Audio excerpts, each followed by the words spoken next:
Hi, my name is Sophie Noble, and my project is going to be about comparing fashion, men and women's fashion, from the late 1800s to the 1920s. And I'm going to be presenting this by doing a fashion show. Quick disclaimer, finding clothing from that era is a little tricky, so I had to get creative with this by using our era's fashion and clothing from my parents' closet from, I don't know, 20 years ago. So it might look a little janky, but I'll just explain what the clothing is supposed to look like, and in the beginning I'll show an image. So Late 1800s men's fashion. okay, so this is a hat that would normally be worn from this era, either this or a top hat, but we don't have a top hat, so I had to improvise. This is a shirt from my dad's closet. Usually they'd be wearing a collared shirt. I don't have one that fits, so I tucked it in. Normally they wouldn't tuck it in, but not an issue. They wouldn't be wearing cargo pants either. They'd be wearing dress pants. So it's like the same thing except a little nicer. And then the shoes, these would not be the normal shoes. They'd be wearing dress shoes, but we had to improvise. 1920s men's fashion. Okay, so in this era, they weren't as proper. They tried to be a little more sporty. So we have the leggings under the shorts, and then the long socks on top of the leggings, you know.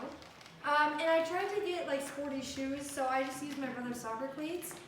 And then this is a tie made out of sock.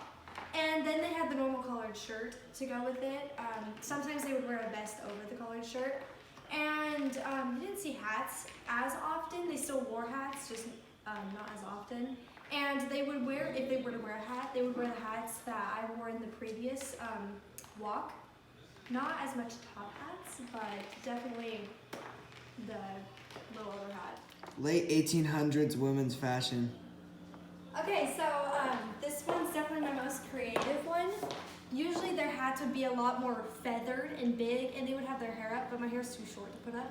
So we have the undershirt. These are meant to be super puffy, and this is meant to be an attached blouse or an attached collar, like over, what is it called? A corset with a collar.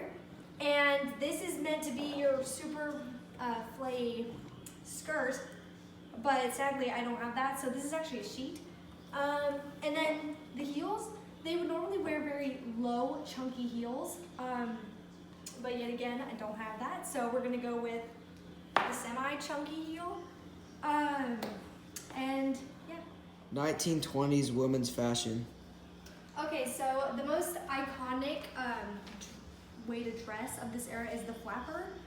To start, their headbands are always over the hair with a feather in it, so there's that. Then you have the scarf. Make sure it's very fluffy, because it's all about being loud in this era. Then they have the very colorful dresses that are short. You gotta make sure they're short, with the tassels, and a cigarette in hand, or alcohol, because they did both. They were crazy. And then usually they have heels, but I went with flats because I feel like it would match a little more with the whole design of the outfit.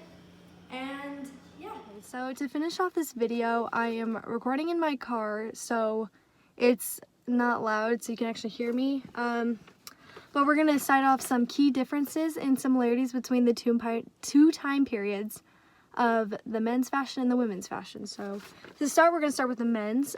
As I presented, the men's, the late 1800s men's look was very proper, very formal, with your dress pants, your dress shirt, your top hat, very key, and the dresser shoes.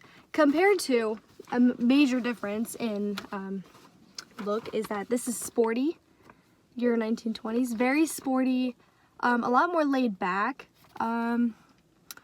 This is like your everyday look. You're starting to see this more in our time period with the shorts and not as much the tops, as you can tell.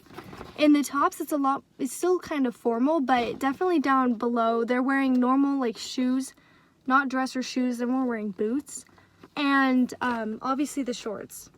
There aren't many similarities other than the fact that they're still wearing collared shirts. Even though in the 1920s time period, you can still tell it's very, very chill. It's not very crazy bright or not crazy bright, but not as formal. We move on to the women's clothing.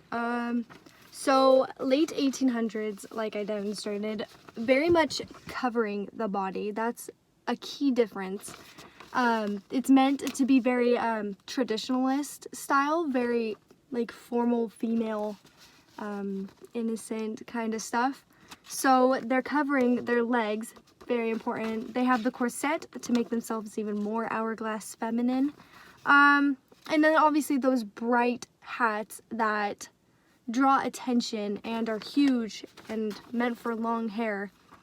Yeah, just the key thing to notice on this is the long bottoms, because it's a lot different from the 1920s flapper female, where they really want to emphasize the legs. You want to show your legs because it was all about partying and being loud. It's about being loud and showing yourself, along with the very loud scarves and tassels hanging off of her dress, which you can kind of see if it wasn't so dark and it was actually colored.